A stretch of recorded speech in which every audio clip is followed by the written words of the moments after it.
नमस्कार। आज के वीडियो में हम बात करने वाले हैं 11 ऐसे बहुमूल्य घास के बारे में जो हर्ब हैं, जिन्हें आयुर्वेद में महाऔषध कहा जाता है। हम उन्हें फालतू की घास समझ के उखाड़ के फेंक देते हैं, जबकि वो लाखों रुपए की दवा की बचत करा सकते हैं। असाध्य रोग जो किसी दवा से सही नहीं होते, उनमें भी आराम मिल जाता है। तो वीडियो को पूरा देखिएगा, पहचान बताएंगे, लाभ बताएंगे और घर पे लगाने का भी तरीका बताएंगे। तो वीडियो को पूरा देखें, इस वीडियो को लाइक करके शेयर ज़रूर कर दें। तो चलिए शुरुआत करते हैं। इस क्रम में पहले नंबर पे जो घास है वो काफ़ी उपयोगी है। अगर आपकी याददाश्त कमज़ोर हो रही है, आपको नींद नहीं आती है, चिंता ज़्यादा हो गई, एंजाइटी ज़्यादा है, या फिर आपका बच्चा पढ़ने में मन नहीं लगा पा रहा है, तो आपको इस घास को खोजना है। गर्मियों में ये आसानी से मिल जाती है। सफ़ेद रंग के फूल होते हैं, इस तरीके के पतली पत्तियाँ होती हैं। ये आपके दिमाग को सुपर कंप्यूटर बना देगी, तेज़ दिमाग हो जाएगा, अच्छे से आप एकाग्र तरीके से फोकस कर पाएंगे अपनी रीडिंग पे। फूल देख लीजिए एक बार। इसे बोला जाता है शंखपुष्पी। आयुर्वेद में दिमाग को तीव्र करने के लिए, अनिद्रा को दूर करने के लिए इसका उपयोग किया जाता है। बाज़ार में हज़ारों तरीके के आपको जो है इसके सिरप मिल जाएंगे। बहुत सारी दवाएं दिमाग के लिए इससे बनाई जाती हैं। इसका प्रयोग करना बहुत सरल है। अच्छे से बस आपको इसे पहचान कर लेना है। इसकी पत्तियां या पूरे पौधे का जड़ समेत पौधे का पंचांग बनाया जाता है। इसे बनाना बहुत सरल है। अगर आप एकाग्र नहीं हो पा रहे हैं तो इसका प्रयोग ऐसे है कि आप इस पूरे पौधे को निकाल के लाइए, धोकर छाया में सुखाना है। उसके बाद बारीक पाउडर बना लें। आधा चम्मच पाउडर सुबह शाम दूध के साथ या मिश्री के साथ आप लेंगे तो आपका दिमाग तेज हो जाएगा। अब हम जो आपको दूसरी घास दिखाने जा रहे हैं, ये आयुर्वेद में महाऔषध कही जाती है। महिला में जो सफ़ेद पानी की प्रॉब्लम है, पुरुषों में जो ताकत की कमी है, या फिर किसी बीमारी के कारण आपका शरीर कमज़ोर हो गया है, उसे दोबारा से सही करने के लिए, तो शरीर को नया जन्म देने के कारण, पुनः जन्म देने के कारण उसे पुनर्वा बोला जाता है। पुनः जन्म देने वाला, कोशिकाओं को रिपेयर करने वाला। तो ये जो महाऔषध है, ये दो तरीके की पाई जाती है, लाल पुनर्वा और सफ़ेद पुनर्वा। आपके सामने लाल पुनर्वा है। सफ़ेद पुनर्वा जो होती है उसमें डंठल और फूल दोनों सफ़ेद होते हैं। सफ़ेद वाली थोड़ी ज़्यादा उपयोगी होती है। तो पुनर्वा के जो जड़ होती है वो मोटी होती है, कंद के तरीके से, जैसे आपका जो शकरकंद होता है ना, उस तरीके से उसका ही उपयोग किया जाता है। उस कंद को निकाल कर और उसे घिस कर जो है आपका घी के साथ उपयोग किया जाता है, दूध के साथ उपयोग किया जाता है। लेकिन ये महाऔषध है, तो इसका उपयोग करने से पहले किसी डॉक्टर या वैद्य की सलाह ली जाए, क्योंकि ये दवा बहुत तेज़ी से असर करती है। तो ये आपको रोड साइड किनारे पर, खेतों खलिहानों में जहाँ जुताई नहीं होती वहाँ मिल जाएगी।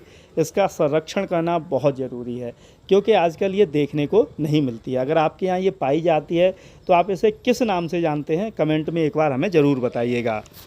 हमारे तीसरे नंबर की जो घास आप देख पा रहे हैं, आपने सामान्यतः इस तरीके के फ्लावरिंग जो है प्लांट ग्रो किए होंगे।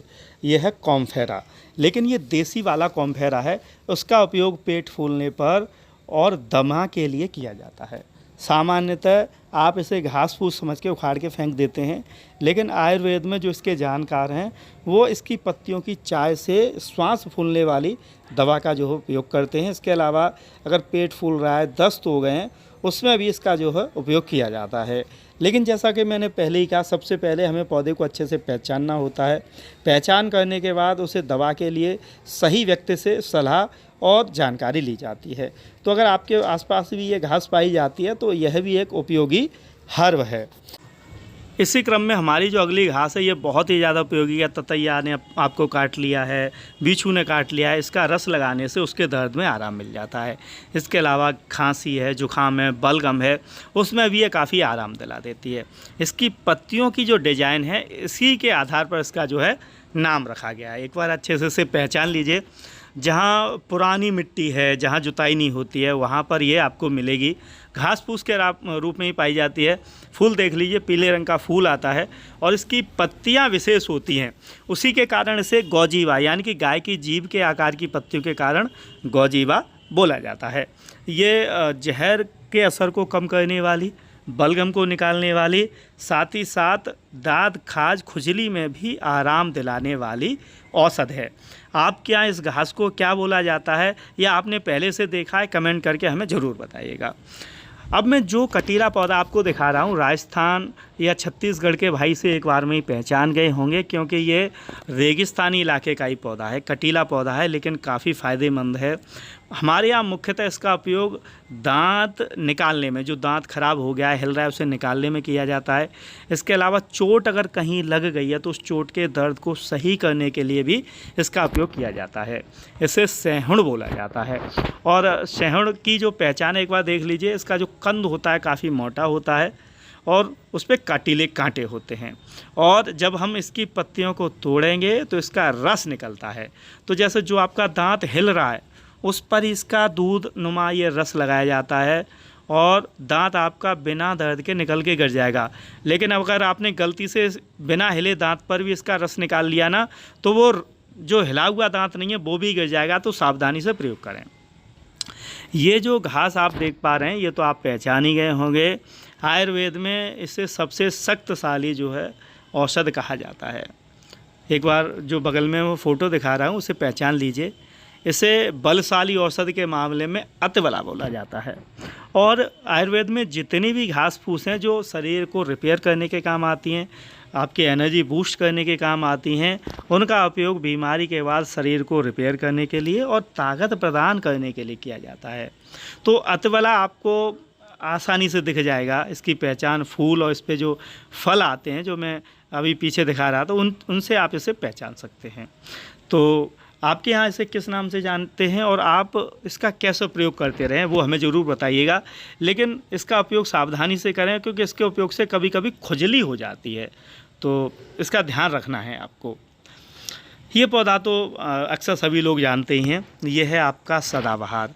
लेकिन सदाबहार भी औषध के रूप में उपयोग आया जाता है, खासकर डायबिटीज़ में। डायबिटीज़ में इसके फूलों का उपयोग करके जो है उससे आराम लिया जाता है। अगर आप इसका सही तरीका जानते हैं तो कमेंट करके हमें बताइएगा।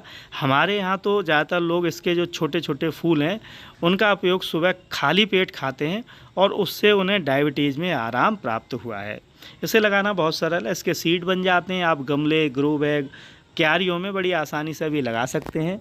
ये गर्मी और बरसात का पौधा है। सर्दियों में डोरमेसी में जाता है। सर्दियों में ग्रोथ नहीं होगी, फूल भी छोटे आएंगे और धीरे धीरे पौधा मर भी सकता है। और अब हम जो आपको पौधा दिखाने वाले हैं ये बहुत ज़्यादा उपयोगी पौधा है। सामान्यतः नर्सरी पे मिलता है, लेकिन पहले ये जंगलों में मिल जाता था। ये है आपका आर्टिफिशियल अजवाइन। अजवाइन नहीं है, लेकिन उससे कहीं ज़्यादा फ़ायदेमंद और बहुत ही ज़्यादा सुगंधित। पेट की प्रॉब्लम, इसके अलावा हड्डियों की प्रॉब्लम, श्वसन संबंधी दमे की प्रॉब्लम को ये बहुत आसानी से दूर करता है। जैसे अगर आपका पेट खराब रहता है तो आप इसके पत्तों की चटनी खाएँ। अगर आपको हल्का खाने का मन है तो बरसात में इसके पकौड़े बनाइए पत्तियों के, डाइजेशन सही रहेगा और अच्छा भी रहेगा। अगर आपको श्वास संबंधी परेशानियां तो इसके 4-5 पत्तियों को तोड़कर पानी में उबालकर उसका काढ़ा बनाएं और सिप सिप करके पिएं। उससे जुकाम में भी आराम होगा और आपको जो श्वास संबंधी समस्या है उनमें भी रिलीफ मिल जाएगा। तो ये पौधा कटिंग से ईजिली ग्रो हो जाता है। आपके यहाँ इस पौधे को क्या बोलते हैं, और या आपने पहले कभी इसे खेतों में देखा है तो कमेंट करके हमें ज़रूर बताइए। अब मैं जो आपको घास दिखाने वाला हूँ ना, ये अपने आप में महाऔषध है। अगर आप लगातार बीमार रहते हैं तो रोग प्रतिरोधक क्षमता बढ़ा देती है। इसके अलावा लीवर की प्रॉब्लम को ये सही कर देता है। अगर आपके बाल झड़ रहे हैं तो उसे भी सही कर देता है। ये है आपका जंगली रसवरी या फरफोटा। आपके यहाँ से क्या बोला जाता है? शहरों में आजकल हाइब्रिड रसवरी खाने को मिलती है, लेकिन देसी और जंगली रसवरी जितनी ज़्यादा फ़ायदेमंद होती है उतनी वो नहीं होती है। लेकिन अगर वो हाइब्रिड रसवरी मिल रही है तो उसे भी खाइए। और अगर आप गांव या छोटे कस्बों में रहते हैं तो वहाँ भी इसका उपयोग कर सकते हैं। इसके फल जो है मीठे और हल्के खट्टे होते हैं और ये इस समय गर्मी और बरसात में बहुत तेज़ी से ग्रोथ करता है। ये पौधा आप अच्छे से पहचान लीजिए, यह है जंगली रसवरी का पौधा। और अब मैं जो घास आपको दिखाने वाला हूँ, आयुर्वेद में इस पर सैकड़ों दवाओं का जो उपयोग किया जाता है। आपका दांत दर्द हो, पेट का दर्द हो, ततैया ने काट लिया हो, पीलिया हो गया हो या फिर पायरिया हो गया हो, इस पौधे का तमाम उपयोग है। आप इसके ये बीज से इसे पहचान गए होंगे। हमारे यहाँ इसे चिड़चिड़ा या उल्टा लपा बोला जाता है। आयुर्वेद में इसे दवा के तौर पे, पूजा पाठ में, तंत्र मंत्र में, जादू टोने में इसका उपयोग किया जाता है। जैसे आपके दांतों में अगर पायरिया हो गया तो आप इसकी जड़ से दातून कीजिए, 2-3 दिन में ही आपको आराम मिलना शुरू हो जाएगा। इसके अलावा अगर आपके चटका लग गया है तो आपको इसकी नई नई कॉपलें तोड़कर उसका रस निकाल कर उसे वहाँ लगाइए। 2 मिनट में आराम मिल जाएगा चटके में। और अगर आपके दांत हिलते हैं तो इसकी लकड़ी या इसकी जड़ से दातून कीजिए, आपको बहुत जल्दी जो फ़ायदा मिल जाएगा। नेक्स्ट हमारा जो आपको पौधा दिख रहा है, ये घास तो नहीं है लेकिन जंगली पौधा समझ के इसे भी काट देते हैं। लेकिन अगर आपके दाद हो गया है, जिद्दी दाद, जो किसी दवा से सही नहीं हो रहा है, इस पौधे की ये 2-3 पत्तियां तोड़िए, उसे रगड़िए और इसका रस लगा लीजिए। 2 से 3 दिन में आपका दाद काला पड़ेगा और सही हो जाएगा। ये है करंज, जो कि आपको रोड साइड किनारे पर मिल जाएगा। तो ये जो मैंने आपको पौधे दिखाए, ये फालतू पौधे समझ के लोग ऐसे ही फेंक देते हैं, लेकिन ये बहुत उपयोगी पौधे हैं। इनका लंबे समय से हमारे यहाँ जो उपयोग होता आ रहा है। अगर आपके यहाँ इसका उपयोग होता है तो कमेंट में प्रॉपर लिख के बता दें, जिससे लोग इससे फ़ायदा उठा सकें। तो वीडियो देखने के लिए धन्यवाद। कोई अगर जानकारी चाहिए तो आप कमेंट करके हमसे ले सकते हैं।